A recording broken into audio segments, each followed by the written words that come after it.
తెలంగాణలో ఎన్నికల ముందు రాజకీయాలు రోజుకో మలుపు తిరుగుతున్నాయి. టీవీకే పార్టీ ఆవిర్భావం తర్వాత ప్రధాన పార్టీలో ఉన్న అసంతృప్తి నేతలు విజయ్ పార్టీ వైపు చూస్తున్నారు.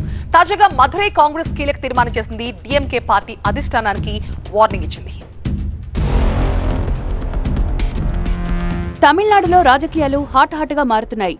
అసెంబ్లీ ఎన్నికలకు 2-3 నెలల ముందు ప్రధాన పార్టీల నుంచి జంపింగ్స్ మొదలయ్యాయి. ఇప్పటికే కొందరు నేతలు నటుడు విజయ్ ప్రారంభించిన టీవీకే పార్టీలో చేరిపోగా మరికొందరు నేతలు కూడా ఆ పార్టీలో చేరేందుకు మొగ్గు చూపుతున్నారు. తాజాగా డీఎంకే పార్టీకి స్ట్రాంగ్ వార్నింగ్ ఇచ్చారు కాంగ్రెస్ ఎంపీ మాణిక్యం ఠాగూర్. మాకు మర్యాద ఇవ్వని పార్టీతో కలిసి మేము పని చేయలేమని తెగేసి చెప్పారు మాణిక్యం ఠాగూర్. వచ్చే ఎన్నికల్లో డీఎంకేతో కలిసి పనిచేయాలంటే పవర్ షేరింగ్ ఇస్తేనే అది సాధ్యమవుతుందని తెలిపారు. మాకు తగిన గౌరవం ఇవ్వాలని, లేదంటే తామేంటో చూపిస్తామని తెలిపారు మాణిక్యం ఠాగూర్. మంత్రులు డీఎంకే ఎమ్మెల్యేలు నోరు అదుపులో పెట్టుకోవాలని హెచ్చరించారు.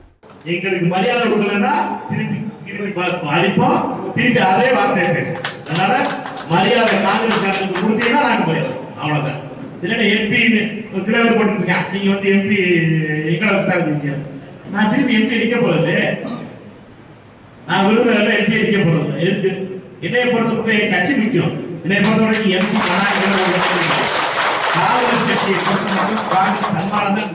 మరోవైపు తమకు గౌరవం దక్కని పార్టీతో కలిసి పని చేయలేమని మదురైలోని కాంగ్రెస్ నేతలు చెప్తున్నారు. విజయ్ టీవీకే పార్టీతో కలిసి వెళ్లాలని తీర్మానించారు. దీనికి కాంగ్రెస్ పార్టీ పెద్దలు కూడా అంగీకరించాలని కోరుతున్నారు. ప్రభుత్వంలో పవర్ షేరింగ్ కు డీఎంకే అంగీకరించకపోవడంతో రగిలిపోతున్నారు కాంగ్రెస్ నేతలు. దీనిపై ఇప్పటికే కాంగ్రెస్ పెద్దలతోనూ చర్చించారు. కాంగ్రెస్ అగ్రనేత రాహుల్ గాంధీ స్టాలిన్ ను సోదరుడిగా భావిస్తారని, ఇండీ కూటమిలో కూడా తగిన ప్రాధాన్యత కల్పించారని, అయితే తమిళనాడులో పవర్ షేరింగ్ విషయంలో మాత్రం డీఎంకే ఒంటెత్తు పోకడ అవలంబిస్తోందని కాంగ్రెస్ నేతలు మండిపడుతున్నారు. అందుకే ఈసారి డీఎంకేకు బదులుగా టీవీకే పార్టీతో జట్టు కడదామని కాంగ్రెస్ అధిష్టానానికి సూచిస్తున్నారు. దీంతో తమిళనాడు రాజకీయాలు ఒక్కసారిగా హీటెక్కాయి. ఒకవేళ మదురైతో పాటు మిగతా చోట్ల కూడా కాంగ్రెస్ నేతలు ఇదే గళం వినిపిస్తే డీఎంకే నెక్స్ట్ స్టెప్ ఏంటి? అటు కాంగ్రెస్ అధిష్టానం నిర్ణయం ఎలా ఉండబోతోందనేది ఆసక్తి రేపుతోంది.